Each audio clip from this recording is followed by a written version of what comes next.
زموږ دا پښتون ټوله ګډوډی شوې ده.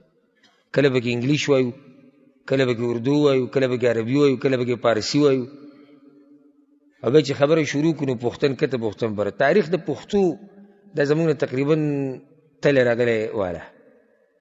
نه موږ ته خپل مشران معلوم دي، نه موږ ته خپل تاریخ معلوم دی. درته د زړه خبره کوم، زه دا نه چې قومیت او تعصب ته دعوت ورکوم، خو لتعارفو چې موږ خو پېژنو یو بل که نه، او خپل ځانو پېژنو چې زموږ څه تاریخ خو پاتې شي که هسې چې ته د خپل بچي سره کښېنې ته ورته د پښتنو څه تاریخ بیانې. ته به ورته څه وایې چې غټ پښتون زه یم او زما نه ته پیدا یې. دا تاریخ دی؟ د پښتو ما ورته څه تاریخ بیانو؟ هېڅوک نشته موږ سره. د پښتنو مشران څو کاله مخکې یو غټې واقعې یو څو راغلي وي، هغه کوم ځای کې وو، د کوم ځای نه کوم ځای ته لاړو. تاریخ خپل یاد ساتئ. او کوم قومونه چې تاریخونه هېروي هغه قومونه ختمېږي، او کوم قومونه چې ژبه ګډوډه شي که نه د دې قوم تاریخ ختمېږي. نو خپله ژبه برقرار ساتل هغه داسې چې حتی الوسع کوشش دا کوه چې دې کې هغه ټکي مه استعمالوه کوم د دې ژبې نه دي. اوس یو سړی ما ته وایي چې ته داسې ټکي پکې استعمالوې. خو زه په دې استعمالوم ځکه چې مجبور یم چې هغه خلک د داسې ټکي سره عادت شوي دي چې زه ورته هغه ونیم په بل باندې نه پوهېږي.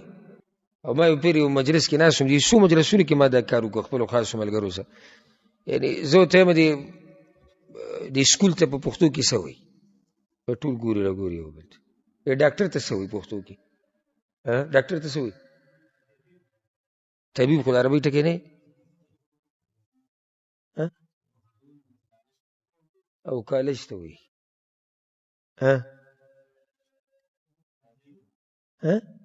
طبیب خو ډاکټر عربۍ کې نه وایي،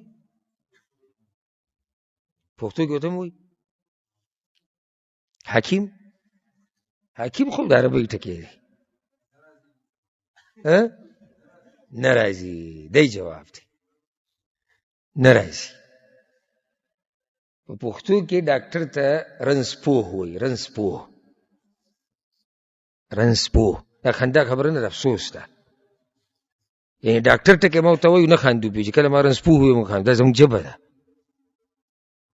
دا صحیح ټکی دی. رنځ بیمارۍ ته وایي او پوهه پې ډاکټر دی. خلک وایي نه پلانې رنځور دی، وایي که نه وایي؟ رنځور چا ته وایي؟ بیمار ته وایي، ناروغه دی. دا بیمار ټکی هم ګورې زموږ نه دی، ناروغه دی، ناجوړه دی. دا د پښتو ټکي دی. اوس به رانه موضوع بل طرف ته لاړ شي که نه، تپوسونه مې نه وکړو سهاره پورې به لګیا او تاسو جواب نشئ راکولی. کوشش دا وکړئ چې خپله ژبه څه هېره کوي، زده یې کوي. خو برقرار خو به هله یاد وساتو چې څه خو راته یاد دي که نه. چې نه یاده ولې یاده که. نو یو خو مرعی دی، نو ښځې ته څه وایي؟ وینځه. نو چې بنده خو یا نارینه دی یا زنانه ده، نو زنانه ته وینځه ویلی کېږي. عربۍ کې ورته امه ویلی کېږي، امه. نو وابنو امتک، او زوی ستا د وینځي امه. او وینځ هم په معنی د غلام کې راځي.